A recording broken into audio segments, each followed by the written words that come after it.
Hello everyone, we are live now. I hope you all are doing good. Let me Yes, introduce ma'am. myself. Am I audible now? Yes, ma'am. Yes, ma'am. Okay, okay. So let me introduce myself. My name is Ishita Bhatt, and here I am representing Rights Companion. Rights Companion is a platform for the young minds to cherish themselves and to make themselves ready to get into this competitive world. So you all are here. I welcome you all in this live session of Rights Companion. And I'm your host for today's event, that is Great Little Khanibaaz. And my special welcome to all the parents out there who encourage their children to come and participated in this competition. So give a huge round of applause to yourself that you came up and participated in this. Great. So should we start with your introduction? You all are ready? Yes, ma'am. Okay. So first of all, the Divyanshi, should we start with you? Your mic is mute, Divyanshi. Okay, ma'am. My Give name your is introduction. Devanshi Kumar. My name is Devanshi Kumar. I am a student of St. Mary's Convent Senior Secondary School of Faridabad. My hobby is reading books and dancing.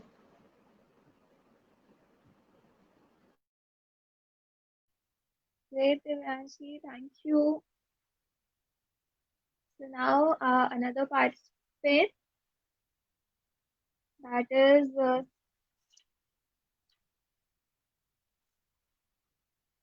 Divyangana. Yes, ma'am. Okay, give your introduction, Divyangana. Good evening, ma'am, and the participants who are here with me to participate in this show, The Great Little Khanibaaz. I am Divyangna living in Muradabad. Office School, Springfields College, is here to tell you a story. And my hobbies are dancing and singing. And I am reading in class 7th.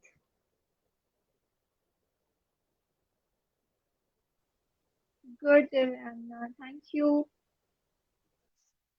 So now another participant, Deepika. Give Good your introduction, afternoon, Deepika. ma'am. Good evening, ma'am. And I'm Deepika from 6th class. My school name is Basham Little Champs. My hobbies are reading and playing. Reading books and playing. Thank you. Great, thank you. So you all are prepared Yes, with ma'am. your stories? Okay. Yes, ma'am. So who is going to narrate her story first? Ma'am, may I? Divyangana? Yes, ma'am. Okay, so पहले आप अपनी video on कर लीजिए Divyanga. Oh, start with the story. Ma'am, 1 minute.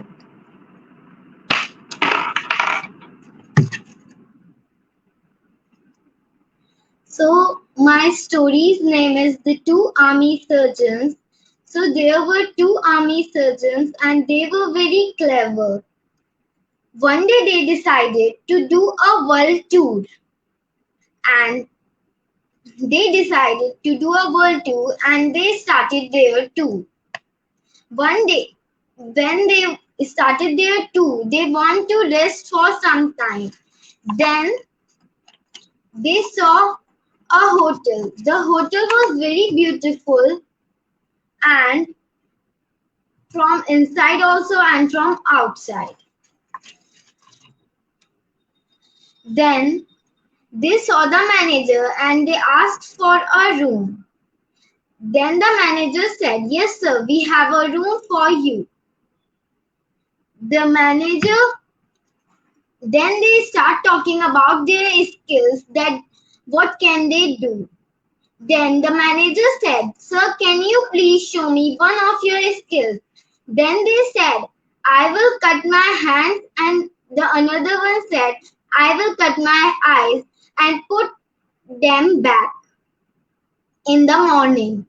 Then the manager said, gave them a sharp knife, and they cut off their hands and eyes. And they kept it on a plate. Then the manager gave it to a servant, and the servant kept it in a cupboard. Then the then there was a rule in that hotel that the family members of the workers in the hotel are not allowed in the hotel. But the servant girl has a brother which comes every night to meet her. As usual, he comes on that day also, and he asks for some food. She gave him some food but forgot to close the door of that cupboard in which the hands were kept. Then a cat came, and she just take all the hands and the eyes, and she was not there in the kitchen. By seeing this, the girl was very afraid, and then he said to her brother that what now I will do. Then his brother said, "There is a thief hanging on the branch of that tree. Please give me a knife. I will cut his hand. And there is a cat moving there. I will cut off his eyes." Then the girl gave her her brother a sharp knife, and her brother gave her the hands of the thief and the eyes of the cat. Then in the morning, the manager in very early morning stand at his table and waiting for the two army surgeons to come. Then the manager gave the body parts to him. Then the manager has the both army surgeons have an special ointment which have very high healing power. They just rubbed it on their body parts, and their body parts attest.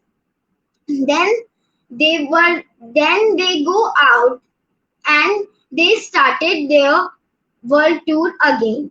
Then as they were not their own body parts, then they stopped for eating in a restaurant. Then there was a rich person who was counting his money, and the one army surgeon who was having the hands of a thief saw them and snatched them from his hand. The another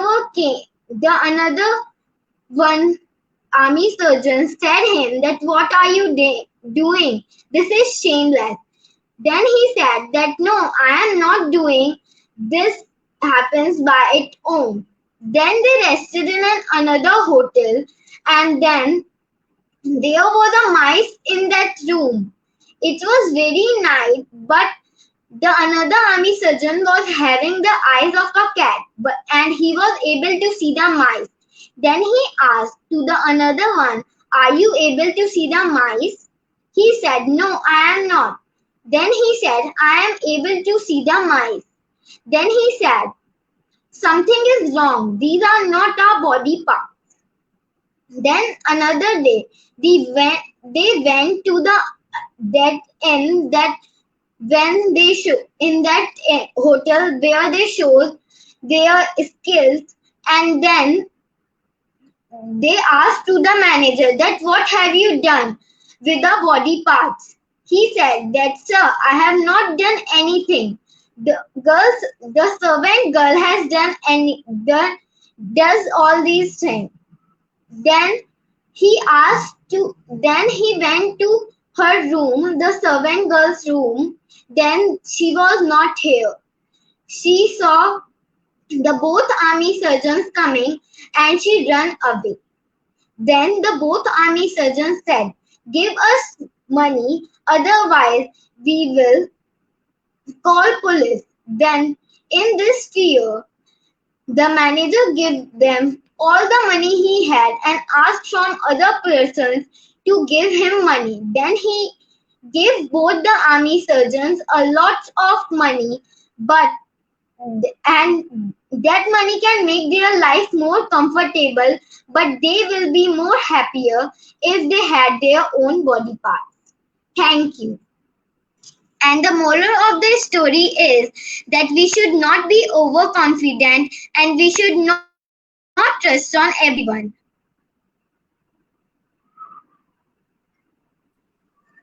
Very good, Divyana. Thank you so much. Thank You you, did ma'am. so well. Thank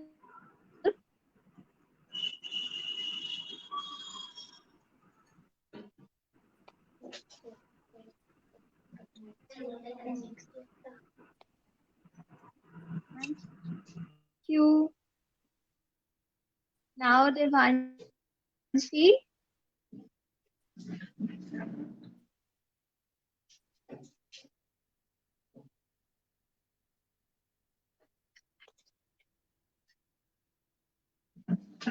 Devanshi, your mic is mute.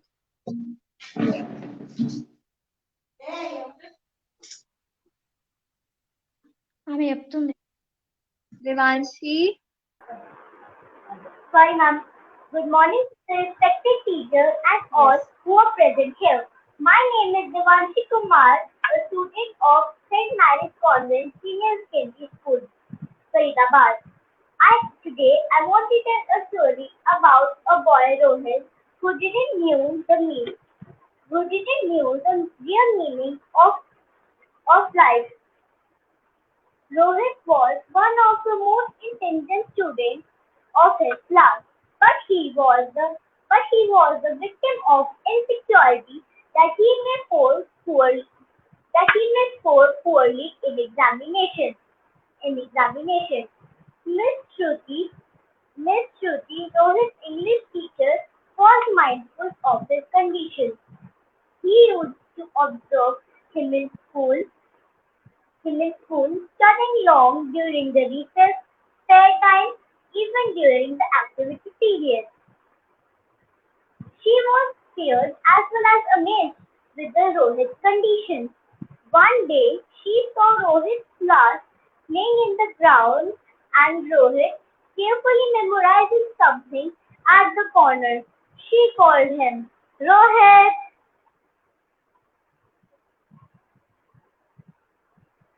Good morning, ma'am, said Rohit in a nervous voice.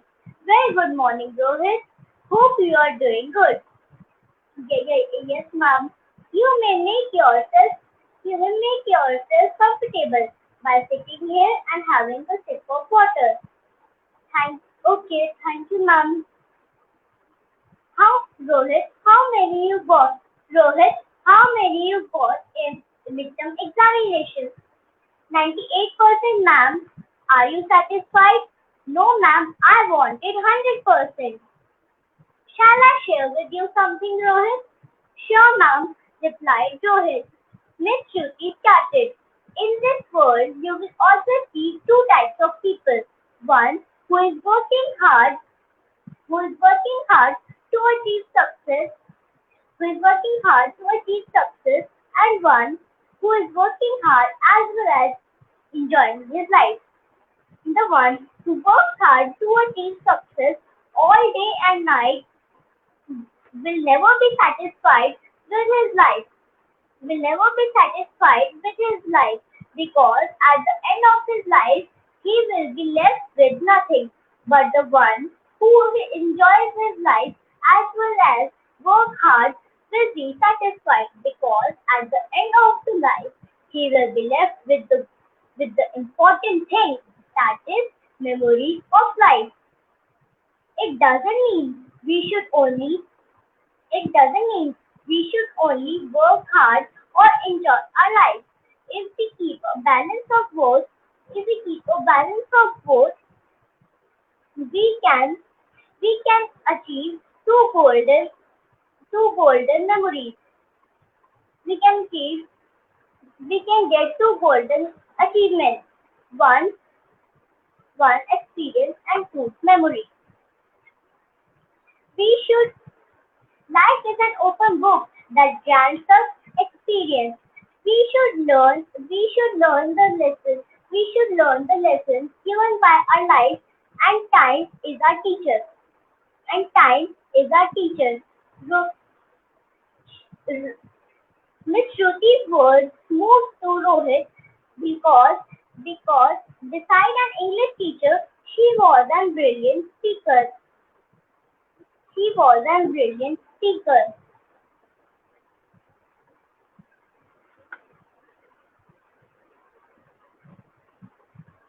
Rohit, Rohit, shouted Rahul.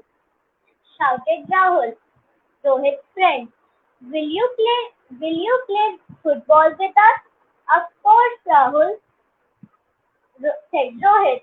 Rohit gave a satisfactory smile to Miss Shruti and ran. Thank you. Moral, we should live our life by enjoying it and working hard because life is only lived once. Thank you and have a nice day. Great, Devanshi. Thank you so much. Your story was fantastic. Thank you, ma'am. Okay, so now Thank you, ma'am. Deepika.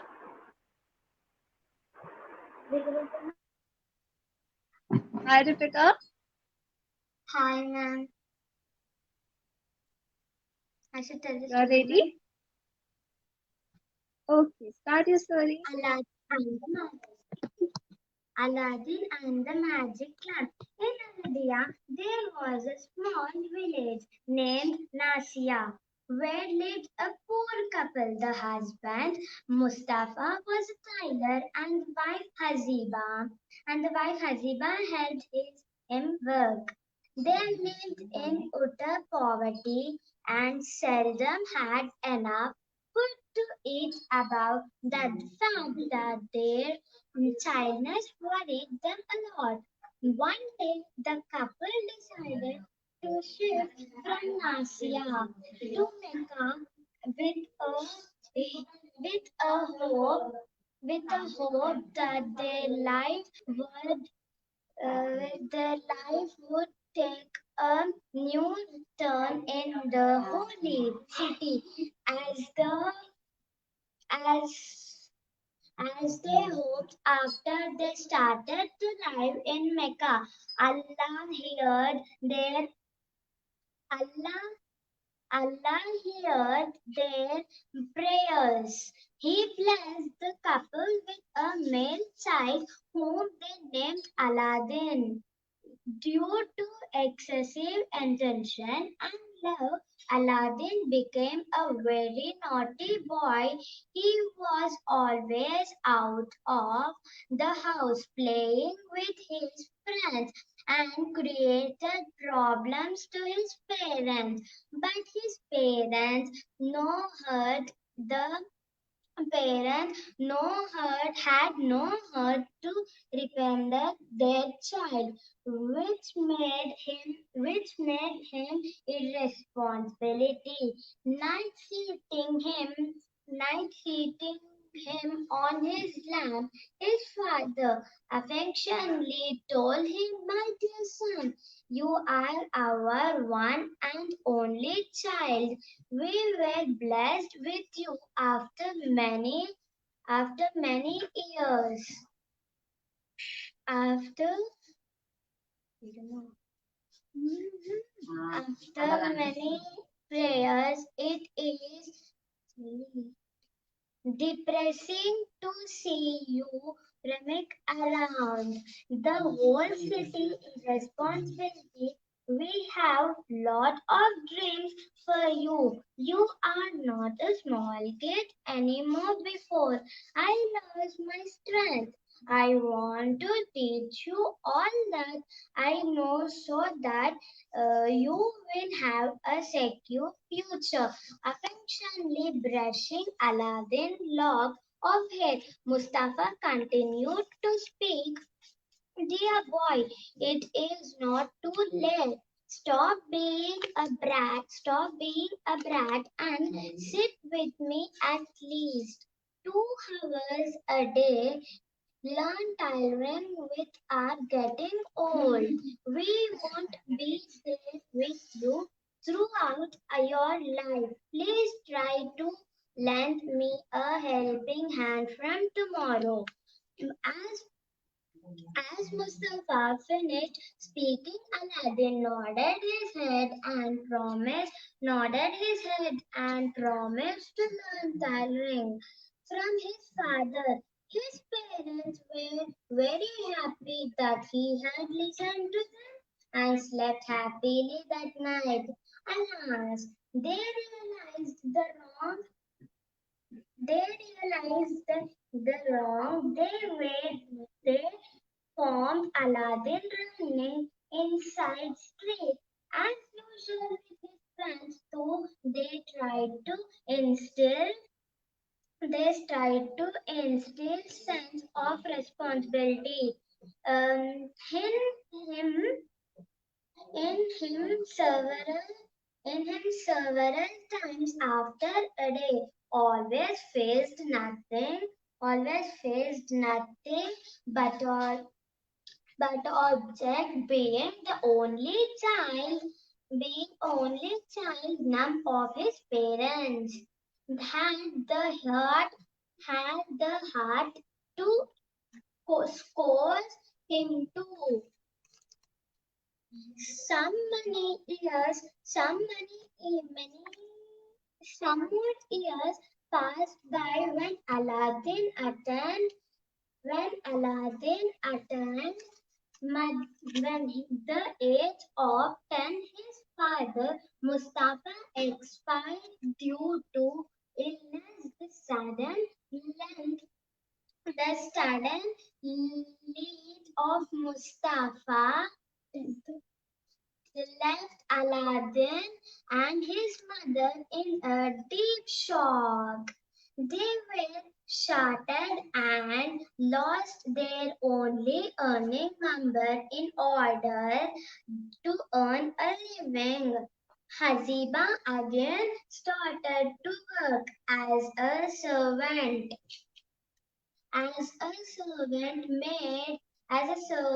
maid. She worked day and night day and night to earn some money to feed his child. Soon he 15 and grew up to be a young and handsome boy.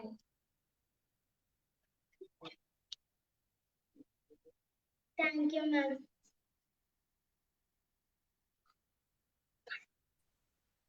Thank you, Deepika. So you all are done now, and you all three were fantastic. Clap for yourself.